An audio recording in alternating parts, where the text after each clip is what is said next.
Good, happy Thursday evening. I'm Riley King, and welcome to Good Evening, New Hampshire. Sit back, relax, and enjoy this edition of Good Evening, New Hampshire, where we have a little bit of everything for you in this program. Let's begin this Thursday evening edition. First up, we're going to begin with the news. We're going to start with local news first. First up, New Hampshire unemployment rate likely 20%, officials say. Nearly 9,500 new unemployment claims filed. Let's take a listen to that video from WMUR News 9.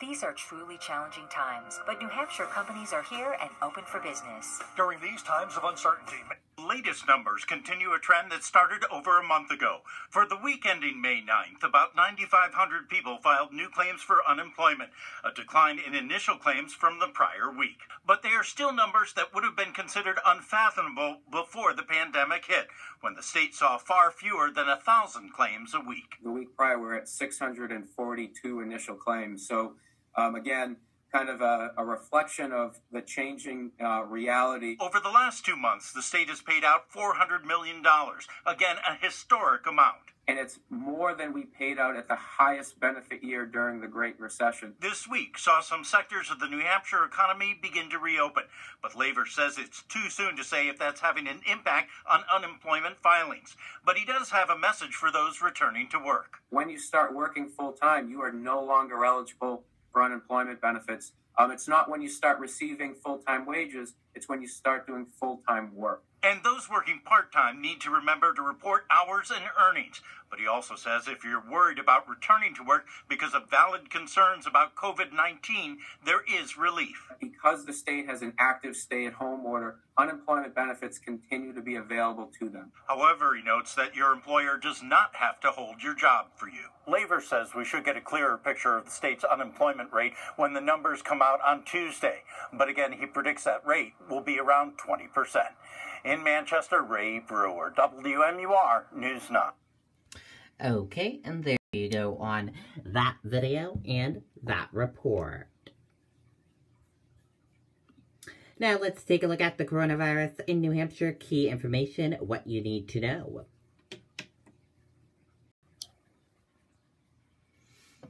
There are 3,299 number of people in New Hampshire have tested positive for COVID-19. 1,388,000 number of people in the United States who have tested positive for COVID-19. 150 number of deaths from COVID-19 in New Hampshire. 326 number of people who have been hospitalized with COVID-19 in New Hampshire. 83,715 number of deaths from COVID-19 in the United States. This map of New Hampshire shows you current cases of COVID-19 in New Hampshire. Derry, 172. This map here shows you total cases of COVID-19 in New Hampshire. Derry, 250. This chart here shows you new cases each day in New Hampshire in the purple, daily new positive COVID-19 cases in the orange, new hospitalizations, and in the red are the deaths. This chart here, current cases in the purple, current COVID-19 cases, and in the orange, current hospitalizations. This chart here, total cases. In the purple, total COVID-19 cases. In the orange, total hospitalizations. In the red, deaths. And in the blue, recovered. This chart here shows you by age group. This chart here shows you by female and male. This chart here shows you risk information. This chart here shows you race/ethnicity of cases. This chart here shows you percent of New Hampshire population. And your common symptoms: fever, lack of smell, cough, chills, and difficult breathing, how it spreads, and prevention tips.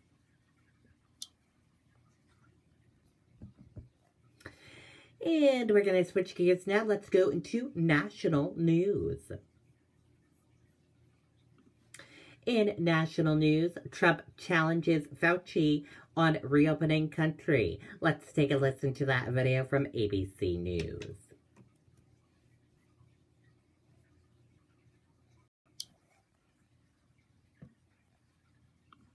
Good evening, and it's great to have you with us here on a Wednesday night, and it's the anxiety being felt across this nation, really the dilemma of being faced by so many. The millions of Americans who do want to get back to some sort of normal, get back to work, but who are also worried about their health. And tonight, just 24 hours after Dr. Fauci was asked by senators about reopening the country, Dr. Fauci saying if we're not very careful, there is a real risk you will trigger an outbreak you may not be able to control. Tonight, President Trump now saying, I was surprised by his answer. He said, to me, it's not an acceptable answer, especially when it comes to schools. President Trump saying Dr. Fauci wants to play all sides of the equation. But of course, all of these are important questions to ask. Will our school children be safe in the fall? Will American workers be safe in the coming weeks as we now prepare to ease restrictions in at least 48 states? And all of this with the death toll rising, more than 83,000 lives lost in this country. Tonight, the internal government document reportedly showing spikes in several parts of the country, Tennessee, Iowa, Kentucky, among other places. Across the country, states now imposing a patchwork of rules to try to control any new spread. Los Angeles County, for one, now saying some stay-at-home orders may stay in place until August. New questions about protecting American workers and children, of course, that dangerous condition many doctors believe is linked to the virus.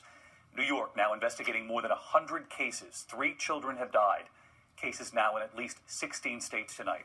The president was also asked about this as well this week, about children, whether they're safe as we now reopen the country, and we'll guide you through it all. A very busy Wednesday night, and we're going to begin here with our chief White House correspondent, Jonathan Karl. Another sign of the times. Vice President Pence arrived at the White House today wearing a mask. He's been keeping his distance from the president since his press secretary tested positive. I haven't seen Mike Pence. And I miss him. I guess we said for a little while we'll stay apart because you don't know what happens with this very crazy and horrible disease. This was the president's first public appearance since the stark warning from Anthony Fauci about states reopening without meeting federal guidelines. There is a real risk that you will trigger an outbreak that you may not be able to control. The president bristled a bit when asked about that. Look, he wants to play all sides of the equation. Some governors and some, perhaps partisans, maybe for election reasons, don't want to have their states open. And then some shouldn't open them quite yet. You know, they're not ready. They went through a lot and they're not quite ready. But no, we're opening our country. People want it open. The president was asked what he meant by saying Dr. Fauci plays all sides. When you say Dr. Fauci is playing both sides, are you suggesting that the advice he's giving you is I was surprised by his answer, actually, because, it's just, to me, it's not an acceptable answer, especially when it comes to schools. So let's get right to John Karl with us live in Washington. And John, I know all of this comes as the president wants to signal himself that America should reopen now, traveling to Arizona last week where we sat down with him, of course. And tomorrow he's back out again, this time in Pennsylvania. And not surprising to you and me, John, that these are key battleground states for the election. But taking on Dr. Fauci could also be tricky because Dr. Fauci, at least in the polling, shows he's trusted by the majority of the American people on this. Well, David, there's certainly a public health risk in disregarding the advice of the nation's or the government's leading expert on infectious diseases, but there may also be a political risk as well. Dr. Fauci has emerged as the most trusted figure in America on questions related to this pandemic, and in one poll out just this week, nearly twice as many Americans said they trust Dr. Fauci when it comes to coronavirus than they say they trust President Trump. David? John Karl leading us off tonight. John, thank you. Hi, everyone. Okay, and there you go on that video and that report.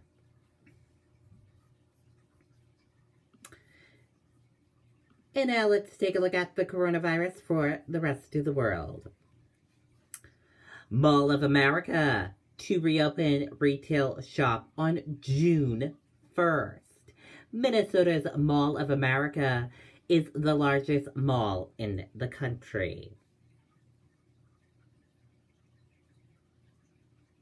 Today's biggest developments. 17 states reporting cases of kids with COVID-19 associated illness, Como says. Mall of America will reopen stores on June 1st. Jersey Shore will open in time for Memorial Day weekend. And we're going to switch gears now. Let's go into business news. In your business news, stocks futures opened flat after Thursday's strong gains on Wall Street. U.S. stock futures were flat on Thursday night following a sharp rally during a regular session as investors awaited several key data sets.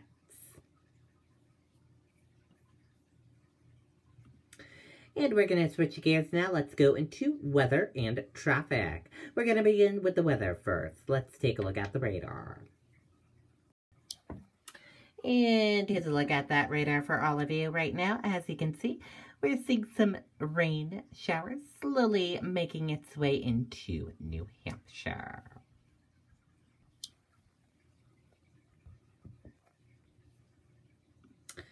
Your weather right now is fair, 69 degrees.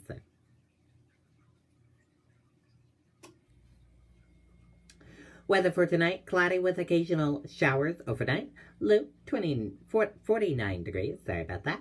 Winds southwest at 5 to 10 miles per hour. Chance of rain, 50%. Now let's take a look at the traffic and see how those roadways are shaping this evening.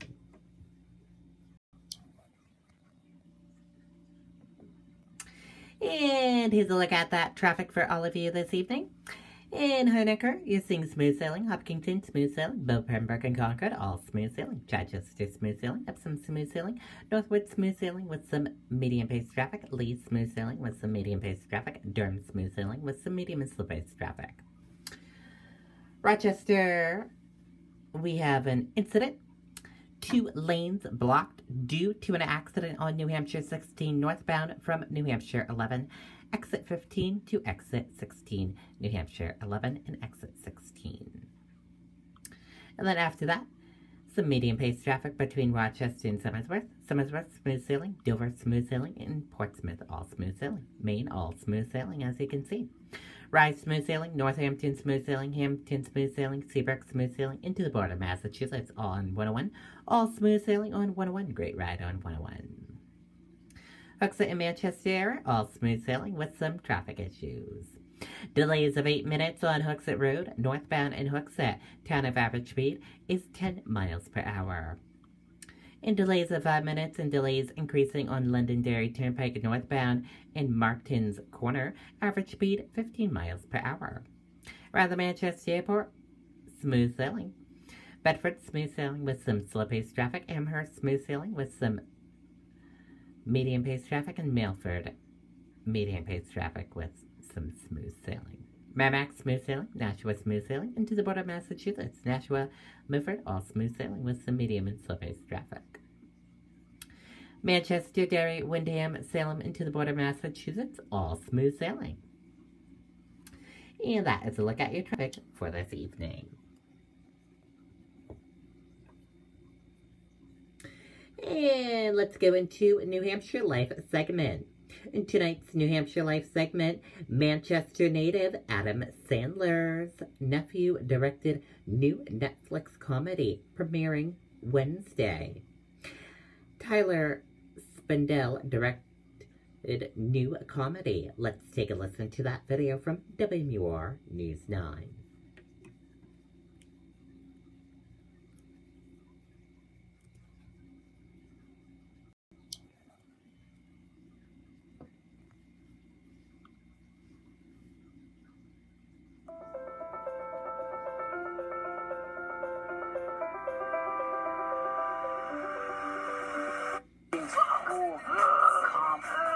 Very collected.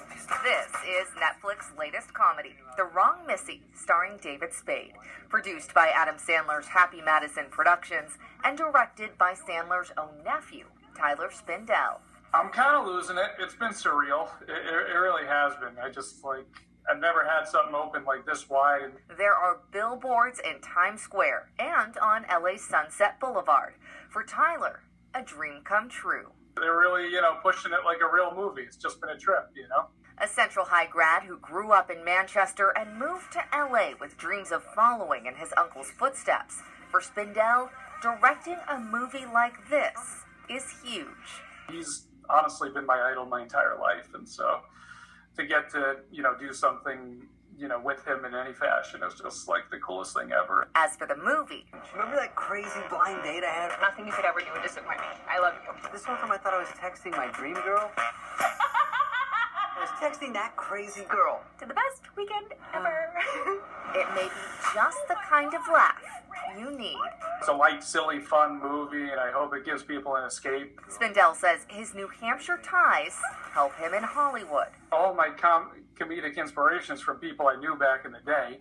Like, people in LA aren't nearly as funny as people in New Hampshire. He says his next film may just be about the Granite State. Monica Hernandez, WMUR, News 9. Okay, there you go. Looks like a good movie there, and we'll need to check it out on Netflix. Very cool indeed. And now let's take a look at what's new on TV tonight. Tonight for Thursday, Celebrity Watch Party on Fox at 8 p.m. Council Dads on NBC at 8 p.m. Jersey Shore Family Vacation on MTV at 8 p.m. Kate Keane on WLVI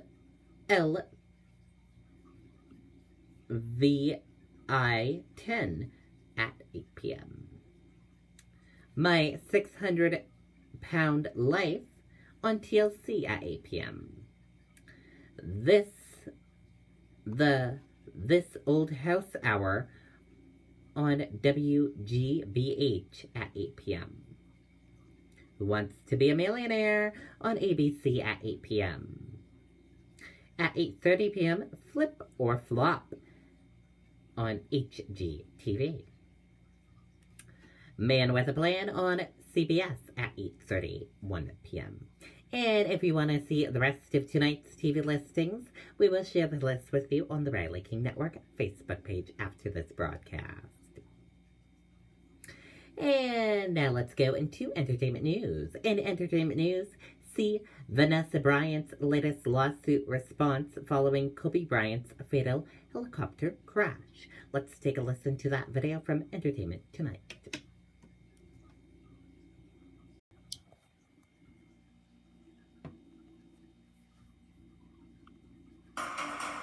More legal news. A federal judge has denied Lori Loughlin's motion to dismiss all charges in her criminal case in the ongoing college admission scandal.